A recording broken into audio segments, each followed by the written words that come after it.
Welcome बच्चों। आज हम class 12th accountancy unit first accounting for not for profit organisation में स्टडी करेंगे इनकम एंड एक्सपेंडिचर अकाउंट के बारे में, और साथ ही जानेंगे कुछ जो स्पेशल या स्पेसिफिक टर्म्स यूज किए जाते हैं नॉट फॉर प्रॉफिट ऑर्गेनाइजेशंस में, उनके बारे में हम जानेंगे। तो सबसे पहले हम सिलेबस देख लेते हैं।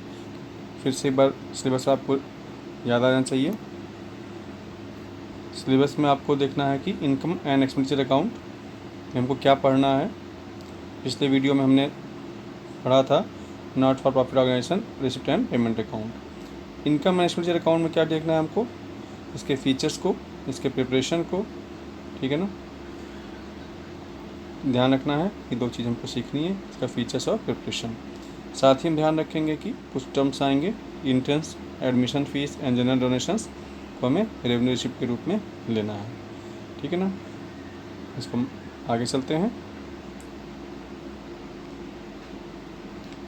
तो सबसे पहले हम बात करते हैं कुछ आइटम्स की, जो कि यहाँ पे वो टर्म्स यूज होंगे, क्योंकि बिना उनको जाने इनकम एंड एक्सपेंडिचर अकाउंट बनाने में प्रॉब्लम आएगी।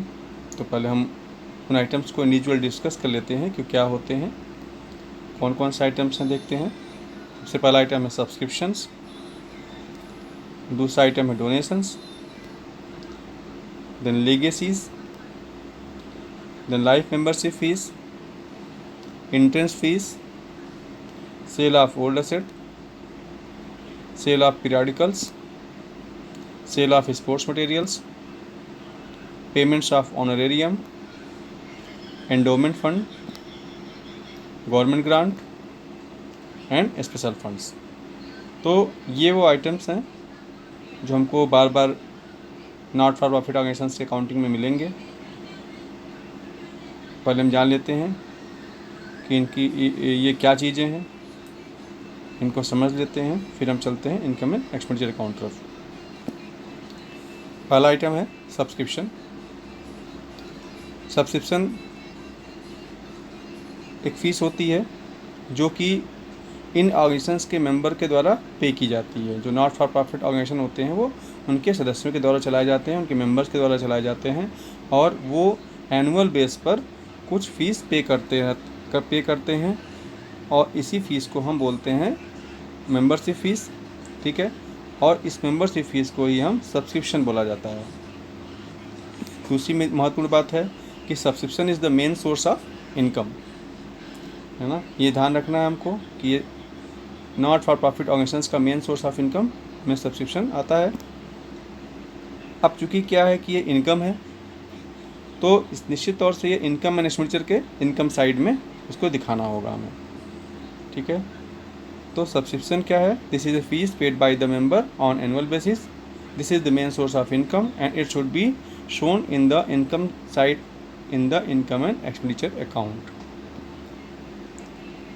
रिसिप्ट एंड पेमेंट अकाउंट जब आप बनाया होगा आपने, तो वहाँ पे देखा होगा कि अमाउंट ऑफ सब्सक्रिप्शन जो आपको वहाँ दिखाई देता है वो आपको प्रीवियस ईयर, करेंट ईयर और नेक्स्ट ईयर या सक्सीडिंग ईयर्स के सभी सब्सक्रिप्शन रिसिप्ट को वहाँ पे दिखाया जाता है।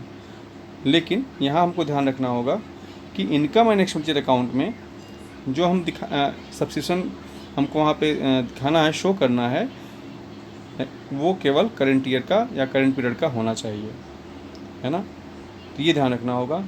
तो अब हम पूरी बात समझ लें एक बार में कि subscription is a membership fees paid by members on annual basis, it is the main source of income and should be credited to the credit side of income and expenditure account, ठीक है।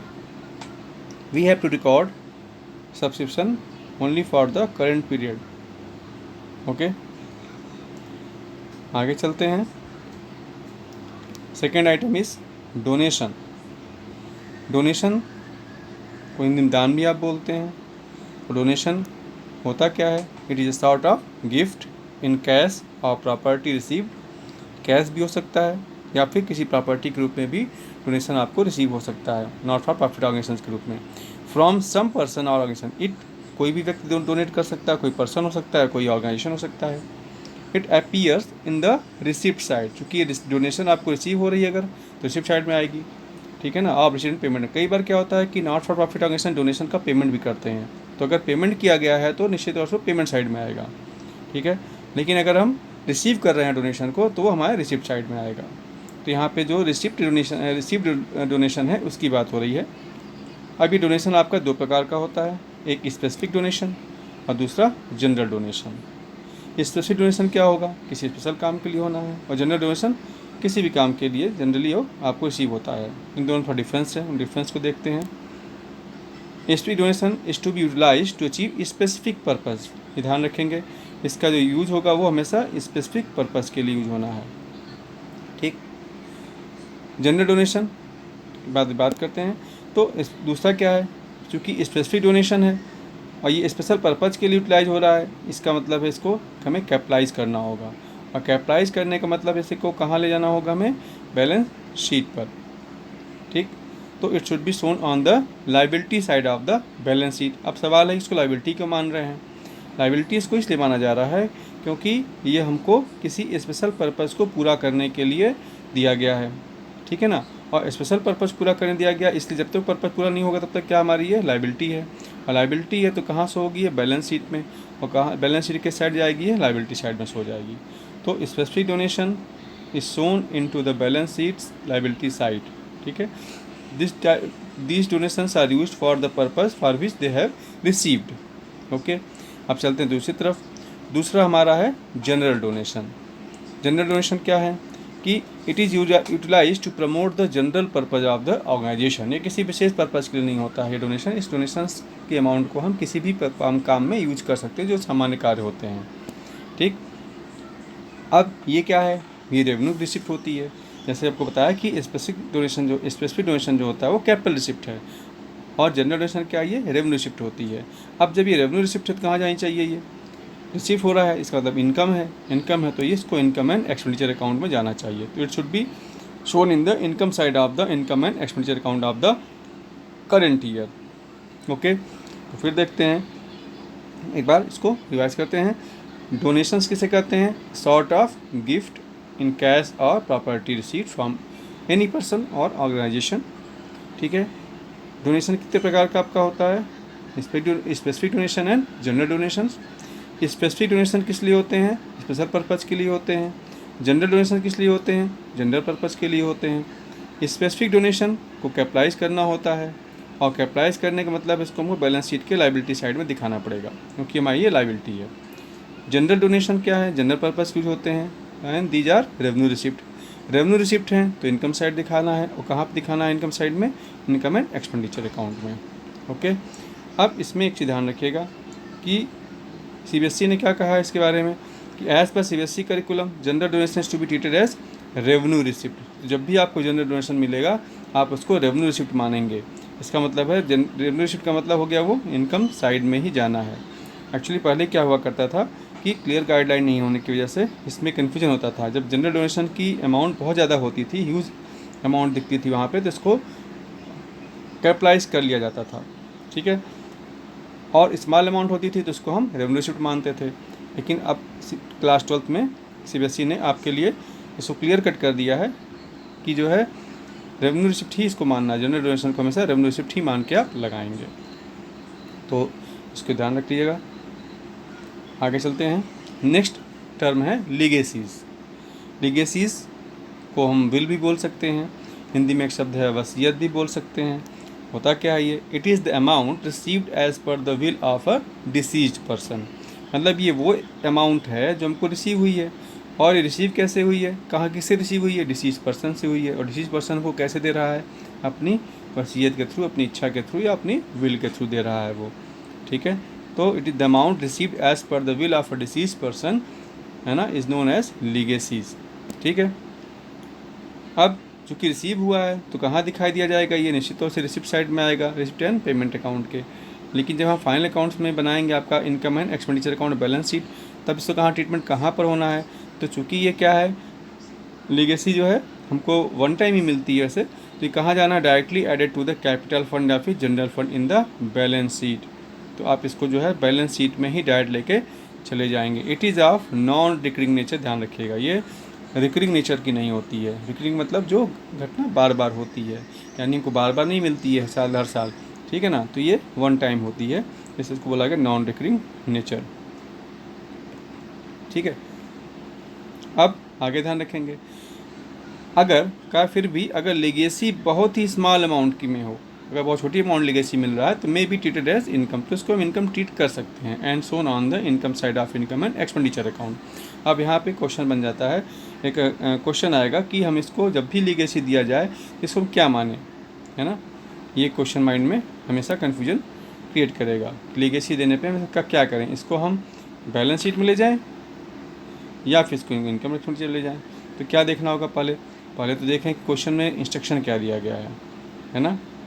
अगर कुछ special instruction दिया गया है तो उसके according करना है, नहीं कुछ कहा गया है ना, और अमाउंट भी आपको लग रही है कि अमाउंट जो है बहुत छोटी नहीं, बहुत ही स्मॉल नहीं है, तो क्या करना है, हमको उसको बैलेंस शीट में शो कर लेना है। लेकिन अगर बहुत ही स्मॉल अमाउंट है तो उसको कहाँ लेके जा सकते हैं, हम उसको इनकम मानते हुए इनकम एंड एक्सपेंडिचर अकाउंट में शो कर सकते हैं। ओके, आगे चलते हैं। नेक्स्ट टर्म है आपका life membership fees. Life membership fees के नाम से आपको लग रहा है कि जो मेंबरशिप फ़ीस दी जा रही है वो किसी ऑर्गेनाइजेशन की मेंबर बनने के लिए, और ये लाइफ टाइम दिया जा रहा है कि एक ही बार में पूरे लाइफ की फ़ीस दे देंगे, जब तक मेरी लाइफ रहेगी हम इस इंस्टीट्यूशन के मेंबर बने रहेंगे, इस ऑर्गेनाइजेशन के मेंबर बने रहेंगे। ठीक है, तो some members prefer to pay lump sum amount as life membership fees instead of paying periodical subscription. मतलब क्या करते हैं, जैसे भी सब्सक्रिप्शन हमने पढ़ा था, सब्सक्रिप्शन में वो ईयरली या एनुअल बेस पे पेमेंट करते हैं, लेकिन यहाँ पे कह रहा है कि ये क्या देंगे, वो लाइफ टाइम के लिए उन्होंने मेंबरशिप फ़ी को पे कर दिया है, वो बार बार पे नहीं करना चाहते हैं, तो उन्होंने एक बार में पे कर दिया है, एक पूरी अमाउंट एक बार में ही। ठीक, तो ये लाइफ मेंबरशिप फीस हो गया। Such amount is treated as capital receipt, ये ध्यान रखने वाली बात है कि इस अमाउंट को हम कैपिटल रिसिप्ट मानते हैं, है ना, तो वन टाइम पेमेंट है, दिस इज़ कैपिटल रिसिप्ट है। ओके, चूँकि क्या है कि कैपिटल रिसिप्ट है, तो कैपिटल रिसिप्ट कहाँ जाना चाहिए, ये इनकम एंड एक्सपेंडिचर अकाउंट में नहीं जाएगा, निश्चित रूप से कैपिटलाइज होगा, और कैपिटलाइज होते कहाँ जाना है, इसको बैलेंस शीट में। बैलेंस शीट में कहाँ ले जाएंगे हम, कैपिटल फंड या फिर जनरल फंड में उसको हम ऐड कर लेते हैं वहाँ ले आकर के। ठीक है, या लायबिलिटी साइड भी आप इसको दिखा सकते हैं। ओके, आगे चलते हैं। नेक्स्ट टर्म है आपका इंट्रेंस फीस। अब इंट्रेंस फीस क्या है, also known as admission fees, is paid only once by the member at time of becoming a member. जब भी आप मेंबर बनते हैं तो आप क्या करते हैं, आप फीस पे करते हैं। अभी आपने पीछे देखा था,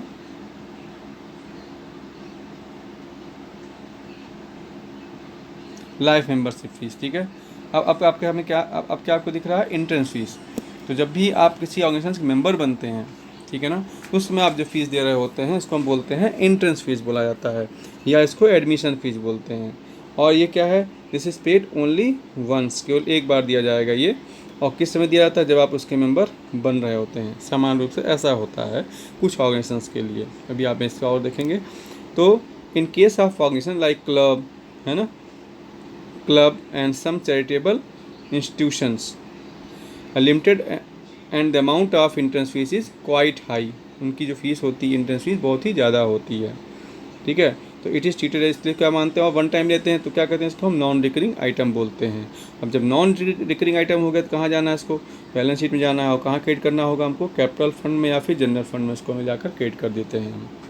ठीक है, तो ध्यान रखिएगा, अगर ये वन टाइम पेमेंट हो रहा है, बहुत हाई आइटम है, हाई अमाउंट है, ऐसे केस में इसको हमको नॉन रिकरिंग आइटम मानते हुए इसको कैपिटल फंड में या जनरल फंड में ले जाना होगा।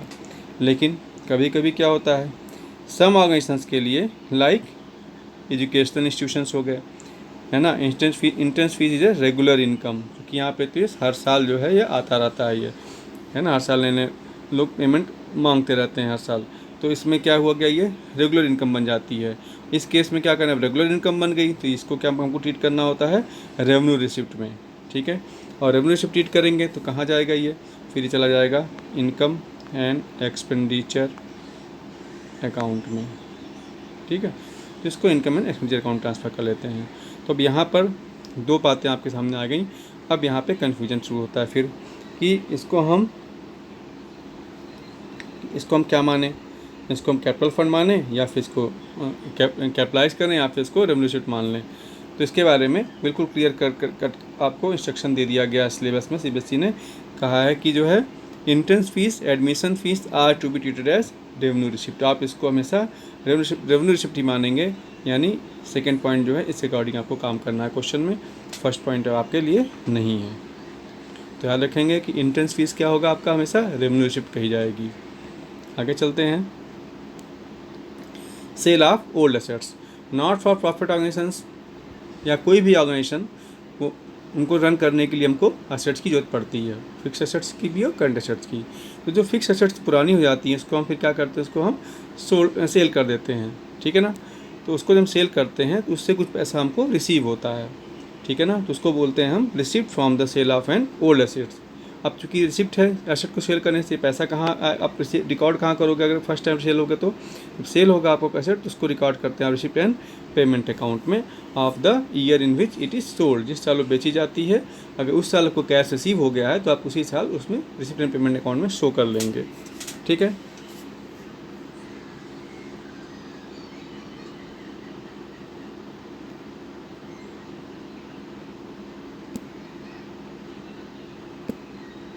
ओके आगे चलते हैं, एनी गेन और लॉस। अब एसेट्स को जब बेचा जाएगा तो एसेट्स की क्या होगी, आपकी बुक वैल्यू होगी, है ना, और उसकी आप जो है मार्केट वैल्यू होती है जिसमें आप उसको सेल करते हैं। तो बुक वैल्यू और मार्केट वैल्यू में आप डिफरेंस निकालेंगे। अगर ये डिफरेंस आपका मार्केट वैल्यू ज़्यादा आ रही है, अगर मार्केट वैल्यू ज़्यादा है तो आपको प्रॉफिट दिखाई देगा, अगर बुक वैल्यू ज़्यादा है तो क्या दिखेगा, आपको लॉस दिखेगा। यानी जितनी की हमारे पास एसेट बची थी उससे ज़्यादा हमने बेच दिया तो हमको प्रॉफिट होना है, ठीक है, और या गेन होना है। और अगर जो है कम में बेचा था हमको वो लॉस में कन्वर्ट हो जाएगा। ऐसे केस में ध्यान रखेंगे कि एनी गेन और लॉस, अगर कोई गेन या लॉस हो रहा है इस प्रकार के एसेट्स को सेल करने पे, ओल्ड एसेट को बेचने पे, तो कहाँ जाना है उसको, इनकम एंड एक्सपेंडिचर में। अब इसमें कहाँ कहाँ जाएगा ध्यान रख लें। अगर हमको लॉस हो रहा है तो कहाँ जाना चाहिए, डेबिट साइड, या जिसको बोलते हैं आप एक्सपेंडिचर साइड। और अगर गेन हो रहा है तो कहाँ जाएगा, इनकम साइड या क्रेडिट साइड आप जाएंगे, इसको ट्रांसफ़र करेंगे। ओके, तो बिल्कुल सिंपल है ये, जैसे पिछले साल आप income and profit and loss account में पढ़ते थे, बिल्कुल वैसे ही यहाँ पे भी आपको इसका ट्रीटमेंट करना है। आगे चलते हैं, सेल ऑफ पीरियडिकल्स। पीरियडिकल्स क्या होते हैं, मैगजीन्स हैं, है ना, वीकली होती हैं, डेली न्यूज़पेपर्स आते हैं हमारे, मंथली मैगजीन्स आती हैं। तो ये जब पुराने हो जाती है तो इनको भी नॉट फॉर प्रॉफिट ऑर्गेनाइजेशन वो क्या करेंगे, इसको सेल कर देती हैं। चूँकि उनके यहाँ मेंबर्स होते हैं, क्लब्स होते हैं, तो बहुत अधिक मात्रा में चीज़ें परचेज होती हैं। लाइब्रेरी में तो और ज़्यादा होती हैं, तो इनको बेच दिया जाता है, बेचने से पैसा आएगा कुछ, ठीक है। तो कहा है कि it is an item of recurring nature, और ये एक रेगुलर एक फीचर है क्लब्स का या फिर नॉट फॉर प्रॉफिट ऑर्गेनाइजेशंस का, जिससे बोला गया कि ये जो सेल ऑफ पीरियडिकल्स है ये एक रिकरिंग नेचर का होता है, ये रेगुलर इंटरवल पर ये काम होता रहता है। रिकरिंग नेचर का हो गया, इसका मतलब क्या होगा कि जो भी इसकी रिसिप्ट होगी वो उसको कहाँ शो करना होगा, हमको इनकम साइड में शो करना पड़ेगा। यानी ये रेवेन्यू आइटम हो गया जिसको इनकम साइड में शो करेंगे, किसके, इनकम एंड एक्सपेंडिचर अकाउंट में, ठीक। आगे चलते हैं, सेल ऑफ स्पोर्ट्स मटेरियल। तो just like periodicals, sports material भी इन क्लब्स में या in not for profit organisations में होते हैं। जो स्पोर्ट्स क्लब वगैरह होते हैं वहाँ तो और ज़्यादा होते हैं, है ना, रिक्रिएशनल एक्टिविटीज़ के लिए या फिर स्पोर्ट्स एक्टिविटीज़ के लिए। तो जो स्पोर्ट्स मटेरियल पुराने हो जाते हैं उनको क्या किया जाता है, उनका ऑक्शन करके उनको सेल कर दिया जाता है। इस सेल से भी हमको क्या होगी, कुछ इनकम होती है। उस इनकम को हम कहाँ दिखाएंगे, ये भी आपका इनकम एंड एक्सपेंडिचर में अकाउंट में जाएगा। क्यों जाता है, क्योंकि ये रेगुलर फीचर होता है किसी भी स्पोर्ट्स क्लब का, है ना, या अगर रिक्रिएशनल क्लब है तो वहाँ पे भी आपको ये आइटम मिलेगा। तो ये रेगुलर नेचर का होता है, हमको ये याद रखना है। और इसको हम क्या मानेंगे, इनकम मानेंगे, और इनकम मानेंगे तो कहाँ जाएगा, इनकम साइड में जाएगा, किसमें, इनकम एंड एक्सपेंडिचर अकाउंट के, ठीक है। तो ये भी आपको याद रहना चाहिए कि sale of periodicals and sale of sports material दोनों को हमको इनकम मानना है और इनकम एंड एक्सपेंडिचर अकाउंट के क्रेडिट साइड में शो करना होगा। अगला आइटम देखते हैं, पेमेंट्स ऑफ ऑनरेरियम। अब ऑनरेरियम का भुगतान अगर आपको मिल जाता है क्वेश्चन में तो इसका क्या करें। तो ऑनरेरियम क्या होता है पहले हम ये जान लें। तो it is the amount paid to the person who is not the regular employee of the institution. Suppose कीजिए आपके यहाँ पे स्कूल है, आपका स्कूल अगर नॉट फॉर प्रॉफिट ऑर्गेनाइजेशन है तो उस स्कूल में बाहर से लेक्चर देने के लिए या फिर बाहर से कोई प्रोग्राम करने के लिए किसी आर्टिस्ट को बुलाया जाता है, या लेक्चर देने के लिए किसी एमिनेंट पर्सन को बुलाया जाता है, ठीक है, जो कि स्कूल का रेगुलर एम्प्लॉई नहीं है।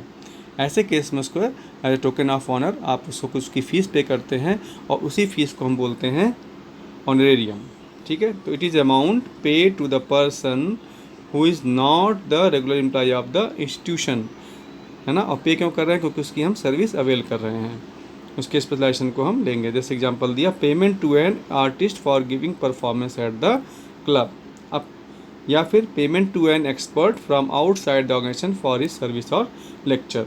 अब सवाल है तो करें क्या इसको, ये है क्या हमारे लिए? This payment of honorarium is shown on the expenditure side में हमको उसको दिखाना है, क्योंकि हमने पेमेंट किया है तो हमारे लिए एक्सपेंडिचर हो गए, एक्सपेंस हुआ तो एक्सपेंडिचर साइड में शो करेंगे। और एक्सपेंडिचर साइड शो करने मतलब किस अकाउंट जाएगा? ये इनकम एंड एक्सपेंडिचर अकाउंट में इसको ट्रांसफ़र कर देना है, ठीक है। फिर देखते हैं तो ऑनरेरियम क्या है। ऑनरेरियम एक पेमेंट है, किसको किया जाता है? उन व्यक्तियों को जो कि ऑर्गेनाइजेशंस के रेगुलर एम्प्लॉई नहीं होते हैं, वो is not regular employee of the organization, ठीक है। ये क्या है, नेचर क्या है इसका?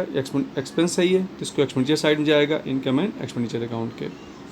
आगे चलते हैं। Next word is endowment fund. Endowment fund क्या है?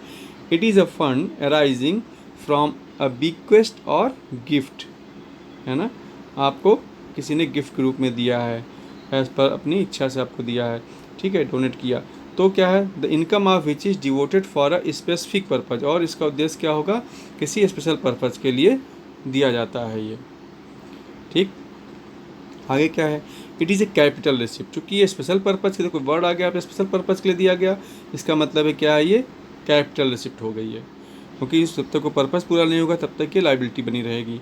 और कैपिटल रिसिप्ट है और लाइबिलिटी के रूप में है तो कहाँ जाएगी ये? बहुत सिंपल है, इसको कहाँ ले जाएंगे हम? Liability side of the balance sheet में ले जाएंगे, ठीक है ना। और इसको स्पेसिफिक पर्पज़ फंड के नाम से इसको रखें, जिस पर्पज़ के लिए मिलेगा। मान लीजिए मैच कंडक्ट करने के लिए मिला है तो मैच फंड के रूप में रखेंगे, कंप्यूटर्स परचेज करने के लिए मिला हुआ है तो हम कंप्यूटर्स फंड के रूप में रख सकते हैं इसको, ठीक है। जिस भी पर्पज़ के लिए मिला होगा उस पर्पज़ के नाम से फंड क्रिएट करेंगे, उसको वहाँ पे हम शो करेंगे liability side of the balance sheet में, ओके। अब आगे चलते हैं। गवर्नमेंट ग्रांट नेक्स्ट टर्म है। गवर्नमेंट क्या है कि कुछ स्कूल्स, कॉलेजेस, पब्लिक हॉस्पिटल्स होते हैं, इनको रन करने के लिए भी हमको फाइनेंस की ज़रूरत पड़ती है। लेकिन ये चूँकि ये इनका पर्पज़ नहीं है बिजनेस करना, इसलिए इनकी जो फंडिंग होती है कई बार गवर्नमेंट करती है। ये गवर्नमेंट पे डिपेंड होते हैं, गवर्नमेंट से ग्रांट ले करके ही अपनी एक्टिविटीज़ को ये रन कराते हैं, ठीक है ना। तो गवर्नमेंट ग्रांट भी आप देखेंगे दो प्रकार की हो सकती है, एक रिकरिंग ग्रांट के रूप में आती है, दूसरी आपकी स्पेशल ग्रांट होती है। रिकरिंग वर्ड आती है आपके दिमाग में आ जाता होगा, ये रेगुलर इंटरवल पे मिलेगी, और रेगुलर इंटरवल पे मिलेगी इसका मतलब क्या है? ये रेवेन्यू रिसिप्ट होगी ये। और रेवेन्यू रिसिप्ट होने का मतलब है कहाँ जाएगी? क्रेडिट करना होगा इसको। कहाँ क्रेडिट करेंगे हम? इनकम एंड एक्सपेंडिचर अकाउंट में। तो जिस साल ये रिसिप्ट होती है उस साल की रेवेन्यू रिसिप्ट मानते हुए इसको हमें इनकम एंड एक्सपेंडिचर अकाउंट में शो करना होगा, if it is of recurring nature, ठीक है ना। आगे अब क्या है? गवर्नमेंट कई बार कैश सब्सिडी भी हमको देती है। अगर कैश सब्सिडी, गवर्नमेंट से कैश सब्सिडी मिल रही है तो उस कैश सब्सिडी को भी हम क्या मानते हैं? रेवेन्यू इनकम मानते हैं, ठीक है ना। तो इसका मतलब इसको भी क्रेडिट करना होगा इनकम एंड एक्सपेंडिचर अकाउंट में उस साल के लिए जिस साल हमको ये कैश सब्सिडी रिसीव हुई है। स्पेशल ग्रांट की बात करते हैं। स्पेशल ग्रांट जैसे कि किसी विशेष काम के लिए मिल रहा है गवर्नमेंट से। पहला भी एग्जाम्पल दिया इसने, grant such as building grant, building को बनवाने के लिए, स्कूल की बिल्डिंग, कॉलेज की बिल्डिंग, हॉस्पिटल्स की भी बिल्डिंग को बनाने के लिए अगर सरकार ने हमें कोई ग्रांट दिया है कोई, तो उसको हम कैपिटल रिसिप्ट मानेंगे। और कैपिटल रिसिप्ट होने का मतलब है जो कि बिल्डिंग के लिए मिला है तो कहाँ जाएगा? बिल्डिंग फंड अकाउंट में ट्रांसफर हो जाएगा और बैलेंस शीट में इसको हमको लाइबिलिटी साइड में शो करना होगा, ठीक है ना, ये ध्यान रखना है। अगर किसी पेविलियन ग्राउंड के बनाने के लिए मिला है तो पेविलियन ग्राउंड के नाम से वहाँ पड़ा रहेगा, पेविलियन फंड पड़ा रहेगा वहाँ पे, ठीक है। तो जिस भी का पर्पज़ से मिला हुआ है गवर्नमेंट से ग्रांट, वो अगर किसी स्पेशल पर्पज़ के लिए मिला है तो उसको हम बोलेंगे that is known as special grant. अगर कोई पर्पज़ स्पेसिफाई नहीं है और रिकरिंग नेचर का है तो उसको हम रिकरिंग ग्रांट बोलेंगे। स्पेशल पर्पज़ के लिए है तो जिस पर्पज़ के लिए मिला उस नाम से हमको एक फ़ंड क्रिएट करना होगा और उसको बैलेंस शीट की लायबिलिटी साइड में हमको शो करना होगा, ठीक। और अगर रेवेन्यू रिसिप्ट है तो कहाँ दिखाना है उसको, हमको इनकम एक्सपेंडिचर अकाउंट दिखाना पड़ेगा। ध्यान रखेंगे, अगर सब्सिडी कैश सब्सिडी की बात आती है उसको हम इनकम मानेंगे।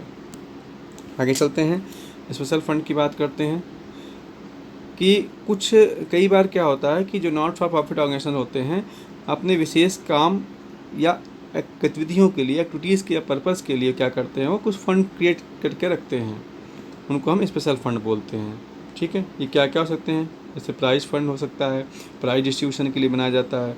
मैच फ़ंड है, किसी मैच को कंडक्ट कराने के लिए कराया। स्पोर्ट्स फ़ंड है, स्पोर्ट्स कंडक्ट करने के लिए होते हैं। तो ये स्पेशल पर्पज़ के लिए कुछ फ़ंड क्रिएट किया जाता है जिनको हम बोलते हैं स्पेशल फ़ंड। इन पैसों का करेंगे क्या हम, जो इस प्रकार फंड बनते हैं इनको हम कहीं इन्वेस्ट करके रखते हैं, उसको अपने पास तो रखेगा नहीं, है ना, क्योंकि अपॉर्चुनिटी कॉस्ट की लॉस होगी। इसलिए क्या करते हैं, इसको हम कहीं इन्वेस्ट कर देते हैं, सिक्योरिटीज़ में इन्वेस्ट कर देंगे, किसी अदर सिक्योरिटीज़ में। वहाँ जब अदर सिक्योरिटीज़ में इन्वेस्ट करेंगे तो निश्चित तौर से वहाँ से आपको क्या जनरेट होगी, इनकम जनरेट होती है ना। और इस इनकम को भी क्या करते हैं, हम उसी रिस्पेक्टिव फंड में ऐड कर देते हैं, ठीक है।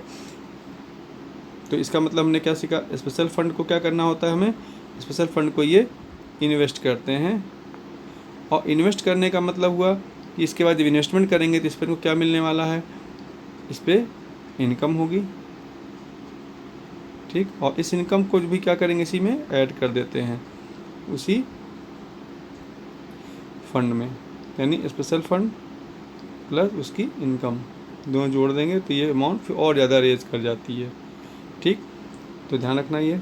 आगे चलते हैं, द एक्सपेंसेस। अब क्या है कि स्पेशल फंड बनाया गया, जैसे एग्जांपल दिया हमने कि प्राइज फंड बना, ठीक है। तो प्राइज फंड जब बना दिया गया तो प्राइज फंड के अगेंस्ट में जो भी एक्सपेंस होंगे, यानी प्राइस डिस्ट्रीब्यूट करने के लिए अगर हमें कुछ खर्चे करने पड़े, एक्सपेंस करने पड़े, तो उन एक्सपेंस को भी हम उसी फंड में से डिडक्ट करेंगे।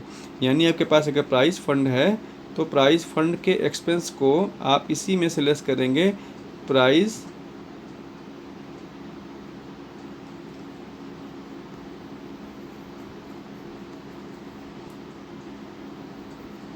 ठीक है ना। तो प्राइस फंड से ही उसके एक्सपेंस को वहाँ से माइनस करना है, ये ध्यान रखिएगा। जो जैसे मैच फंड है, आपने मैच कंडक्ट कराया तो मैच के अगेंस्ट जो भी एक्सपेंस होगा उसको उसी मैच फंड से माइनस करना है आपको। अब इस पर जो इनकम होगी उसको क्या करेंगे, उसको उसी फंड में फिर हम ऐड भी करते हैं। तो कोई सी भी स्पेशल फंड के अगेंस्ट जो भी इनकम होती है या एक्सपेंस होते हैं उसी में वो ऐड या फिर उसी में से डिडक्ट किया जाता है। आगे चलते हैं, द स्पेशल फंड्स, चूँकि स्पेशल पर्पज़ के लिए हैं ये, तो इनको कहाँ दिखाना होगा हमको, बैलेंस शीट के लायबिलिटी साइड में शो होते हैं। इनके जो इन्वेस्टमेंट होगा वो हमारे एसेट साइड में आ जाएगा, ध्यान रखना है, ठीक है। हाउएवर इफ़ आफ्टर एडजस्टमेंट, हाँ कभी कभी ऐसा भी हो सकता है, सपोज कीजिए आपके पास स्पोर्ट्स फंड पड़ा हुआ है ना, स्पोर्ट्स फंड पड़ा आपके पास 10,000 रुपये का, आपने एक्सपेंस कर दिया कितना, 12,000 रुपये का एक्सपेंस हो गया, 12,000 का आपने एक्सपेंस कर दिया। ऐसे केस में आपके पास नेगेटिव हो जाएगा अमाउंट कितनी, 2,000, ठीक है। तो आपके पास 2,000 नेगेटिव अमाउंट आ गई। इसका क्या करें, इस 2,000 अमाउंट को चूँकि नेगेटिव फिगर आ गई है इसलिए इसको कहाँ ट्रांसफ़र करना होगा, हमको इनकम एंड एक्सपेंडिचर अकाउंट के डेबिट साइड में हमको ट्रांसफ़र करना पड़ जाएगा।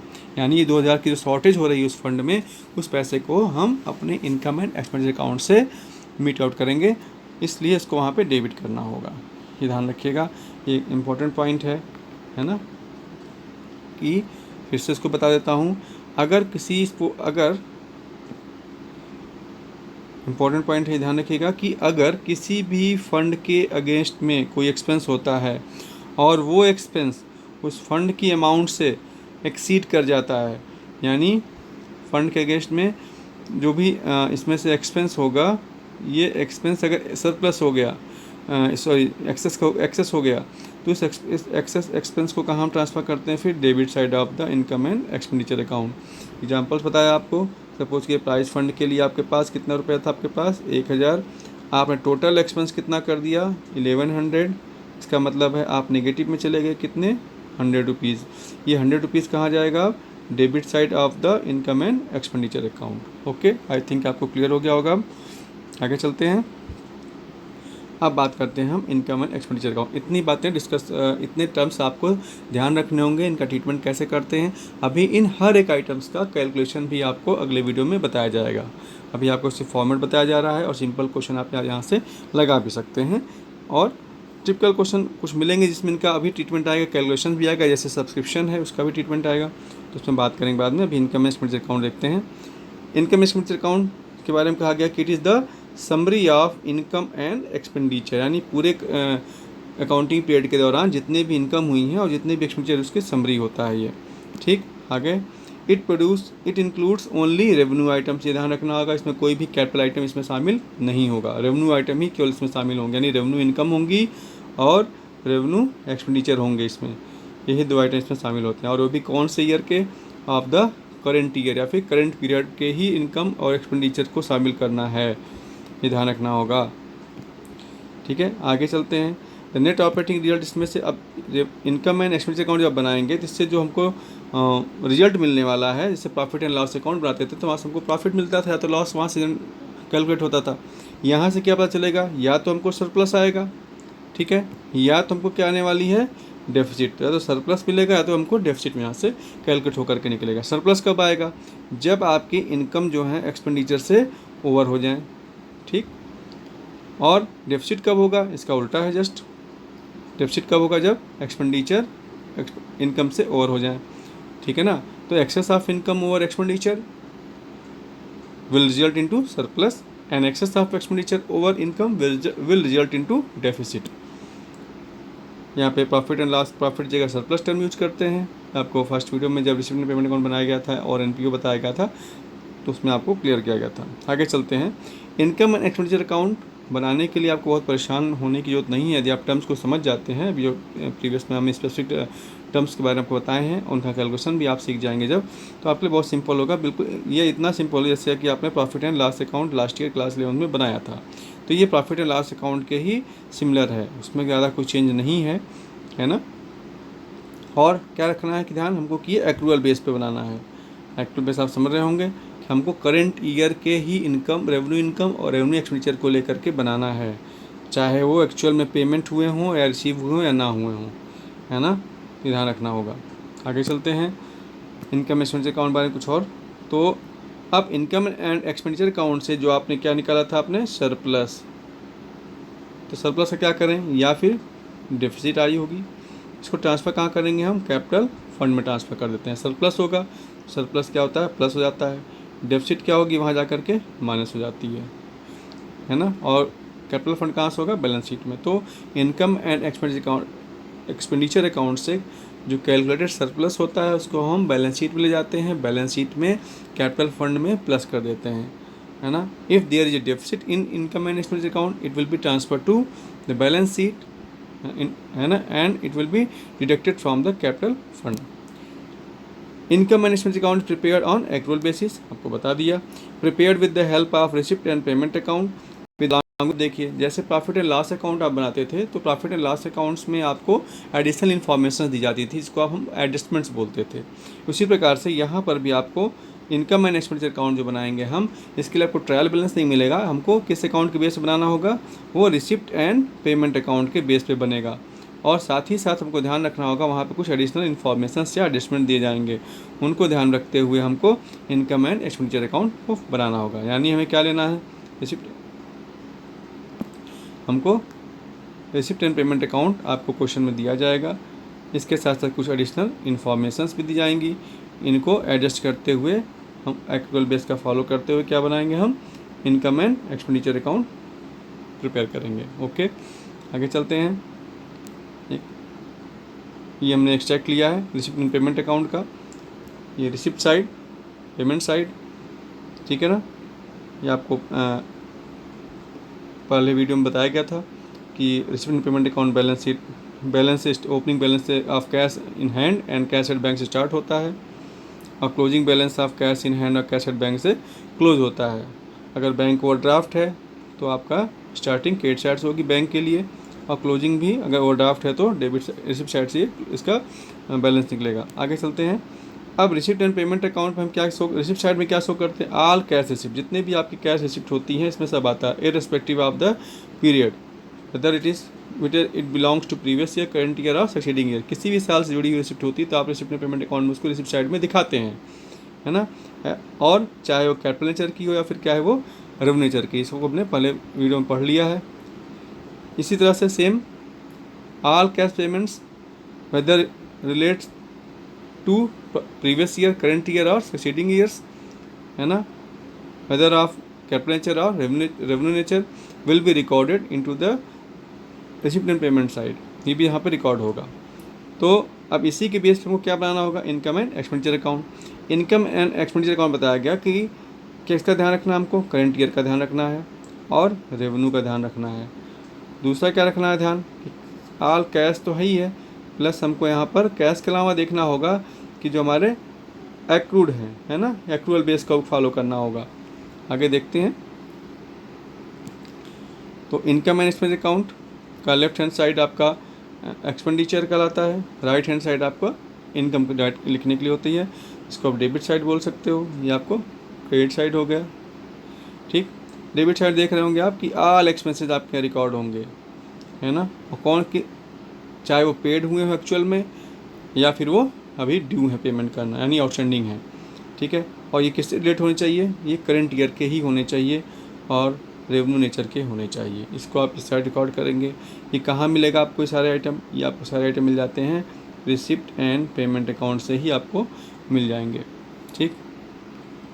सेम इनकम साइड की बात करते हैं तो इनकम साइड जितने भी आपकी इनकम रिसीव हुई हों, चाहे वो जितनी भी इनकम होती हैं रिसीव्ड हो गई हो या फिर वो एक्रूड हुई हों, अभी तक रिसीव नहीं हुई लेकिन इनकम जनरेट हो चुकी है, उसको करंट ईयर से रिलेटेड होनी चाहिए और साथ ही साथ वो रेवेन्यू नेचर की हो। और ये सारे आइटम को कहाँ मिलने वाले हैं, रिसिप्ट एंड पेमेंट अकाउंट के रिसिप्ट साइड में आपको दिख जाएगा ये, ठीक।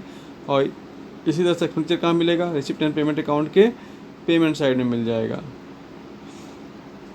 वहाँ आपको बताया था कि यहाँ पे previous year, current year, succeeding year के मिलेगा, तो इन दोनों को आपको टच नहीं करना है, केवल हमको करंट ईयर का आइटम उठा लेना है, कुछ एडजस्टमेंट देखने हैं, आपका काम वहाँ से चल जाएगा। अब अगर इनकम साइड आपकी एक्सेस होती है, यानी income excess exceeds over the expenditures, it will result into the surplus, है ना।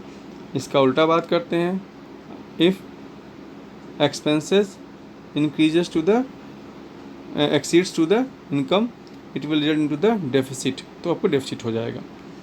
आगे चलते हैं। एक ये फॉर्मेट आपको दिया गया है रिसिप्ट एंड पेमेंट अकाउंट का, ये प्रीवियस वीडियो में भी था।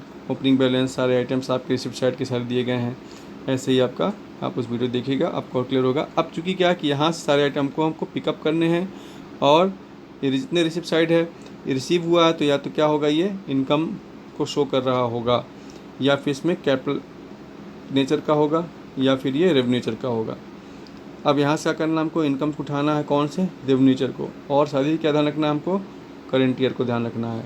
इनको लेकर के हमको इनकम एंड एक्सपेंडिचर अकाउंट को बनाना होगा। पेमेंट साइड में जाएंगे, पेमेंट साइड में क्या होते हैं, सारे के सारे एक्सपेंस हो सकते हैं, एक्सपेंडिचर हो सकते हैं। अब ये क्या हो सकते हैं, आपका रेवेन्यू नेचर का हो सकता है या फिर कैपिटल नेचर का। हमको किसको पिक करना है, रेवेन्यू नेचर का, और किस साल के से जुड़ा होना चाहिए उसको, वो करंट ईयर होना चाहिए, ठीक है। इसको कहाँ लेके जाएंगे हम, इनकम एंड एक्सपेंडिचर अकाउंट के एक्सपेंडिचर साइड में जाएंगे। ओके, देखते हैं आगे। ये हो गया, आपको एक फॉर्मेट दिया गया है, यानी यहाँ पर हम क्या करना है, हमको एक्सपेंडिचर में सारे के सारे एक्सपेंस लेके आने हैं। कौन से एक्सपेंस, करंट ईयर के, और किस नेचर के, रेवेन्यू नेचर के। इनकम साइड में क्या लेके आनी है, जितनी भी आपकी इनकम है, इनकम कौन से ईयर की से जुड़ी होनी चाहिए, करंट ईयर की, और साथ ही साथ किस नेचर की चाहिए, रेवेन्यू नेचर की होनी चाहिए, ठीक है।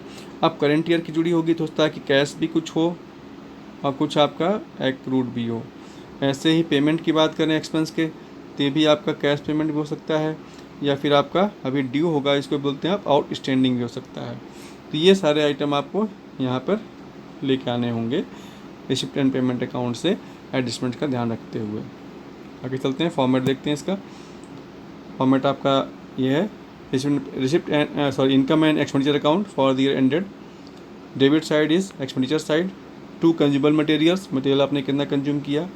ऑनरेरियम देखिए अभी टर्म आया था, ऑनरेरियम आपका यहाँ पर आएगा एक्सपेंडिचर में, salary and wages, repairs, expenses paid on specific show, entertainment expenses, printing stationery, newspaper and periodicals. देखिए इसको, है ना, इसका पेमेंट, देखिए पेमेंट किया, ये सेल नहीं किया, ये परचेस किया होगा उसका पेमेंट है ये, इसलिए एक्सपेंस है। इसको सेल किया होता तो ये आपका इनकम साइड में आपका आ रहा होता। ठीक है, ये यहाँ पे देखिए दिया गया है, ये परचेस था और ये आपका सेल है। फिर पोस्टेज, अपकीप ऑफ लॉन, जिनके पास लॉन होते हैं उसके रख रखाव के लिए खर्चे करते हैं, rent, municipal tax, insurance, loss on sale of fix asset, इसकी भी चर्चा हुई थी। ठीक है, तो लॉस को यहाँ शो करेंगे, डेप्रिसिएशन ऑन फिक्स एसेट्स, ये सब पीएल अकाउंट जैसे, ऑडिट फीस, मिसलेनियस एक्सपेंडिचर, और टू सरप्लस। सरप्लस कब आएगा, जब आपका इनकम साइड एक्सपेंडिचर से ओवर हो जाएगा।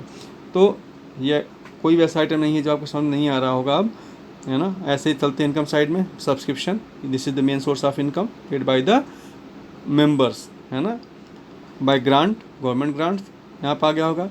और कौन सी ग्रांट का आना चाहिए यहाँ पर, जनरल पर्पज़ का, देखिए लिखा हुआ है, स्पेसिफिक पर्पज़ नहीं, जनरल पर्पज़। स्पेसिफिक पर्पज़ होते ही कहाँ जाएगा वो, बैलेंस शीट में। बाय एंट्रेंस फीस, है ना, आपको बोल दिया एंट्रेंस फीस आपको क्या करना होगा, एंट्रेंस फीस को हमेशा आपको रेवेन्यू रिसिप्ट मानना होगा। By general donation, by interest on deposit, dividend, collection for specific show, profit on sale of fix assets. ठीक है, ऐसे आपका ये loss on fix of sale asset है। Locker rent, clock room rent received, by hall rent received, by miscellaneous incomes and by deficit. अगर आपका expenditure जो है इनकम से ज़्यादा हो गया तो उसमें क्या बनेगा, डेफिसिट निकल के आएगा। ठीक है, तो बिल्कुल ये इनकम एंड एक्सपेंडिचर अकाउंट जो आपका है ये बिल्कुल प्रॉफिट एंड लॉस अकाउंट के जैसा ही है। कुछ टर्म्स आपको यहाँ पर नहीं मिलेंगे, बाकी सब एक ही जैसे हैं, आउट का एडजस्टमेंट भी एक जैसा ही है। थोड़ा सा यहाँ पे कम आइटम है, आपको समझ में आ सके एक बार फिर से। Salaries, charity, rent, donation paid. देखिए डोनेशन पेड और डोनेशन रिसीव्ड दो चीज़ें हैं। जो आपको बताया गया था भी वो डोनेशन रिसीव्ड के बारे में बताया गया था। कई बार ऐसा नहीं है कि ये इंस्टीट्यूशन सिर्फ डोनेशन लेते ही हैं, ये इंस्टीट्यूशन डोनेट करते भी हैं। तो अगर डोनेशन किया गया है तो वो एक्सपेंडिचर में जाएगा, डोनेशन रिसीव हो रहा है तो इनकम में जाएगा।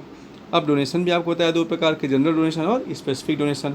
जो डोनेशन रिसीव हो रहा है ये स्पेसिफिक डोनेशन ना होकर के जनरल डोनेशन है, स्पेसिफिक कहाँ जाएगा, बैलेंस शीट में। ठीक है, एडमिशन फीस, देखिए ग्रांट, रिसिन, तो सभी चीज़ें वही हैं। डेफिसिट, सरप्लस, इसको आप नोट कर लीजिएगा फॉर्मेट।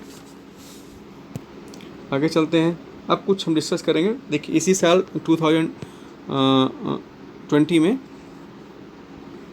सेट 1 के क्वेश्चन है ये, इस चैप्टर से रिलेटेड। देखिए पहला क्वेश्चन आपको पूछा गया, which of the following is a capital receipt, इनमें से कौन सी कैपिटल रिसिप्ट है। तो चेक करते हैं। सब्सक्रिप्शन, आपको पता है कि सब्सक्रिप्शन क्या है, ये मेन सोर्स ऑफ इनकम है तो ये तो हो नहीं सकता, रेवेन्यू रिसिप्ट हो गया। Sale of used sports material, ये भी बताया गया, रेवेन्यू रिसिप्ट है ये, है ना। एंट्रेंस फीस आपको बता दिया गया, रेवेन्यू रिसिप्ट है। तो बचा के आपके पास इंडोमेंट फंड, तो ये आंसर इसका होगा कि इंडोमेंट फंड जो है ये कैपिटल रिसिप्ट है। एक नंबर के क्वेश्चन, मुश्किल से आपको यहाँ पे 5 से 10 सेकंड लगेंगे। अगला क्वेश्चन है, which of the following statement is not true for receipt and payment account, कौन सा स्टेटमेंट निम्नलिखित में से सही नहीं है, किसके संदर्भ में, रिसिप्ट एंड पेमेंट अकाउंट के रिस्पेक्ट में। पहला दिया, it is a summary of cash book, यहाँ पे पहले बताया गया है, फर्स्ट वीडियो आप देखिएगा। रिसिप्ट एंड पेमेंट अकाउंट में रिसिप्ट साइड में कैश रिसिप्ट आती हैं, पेमेंट में कैश में पेमेंट आता है।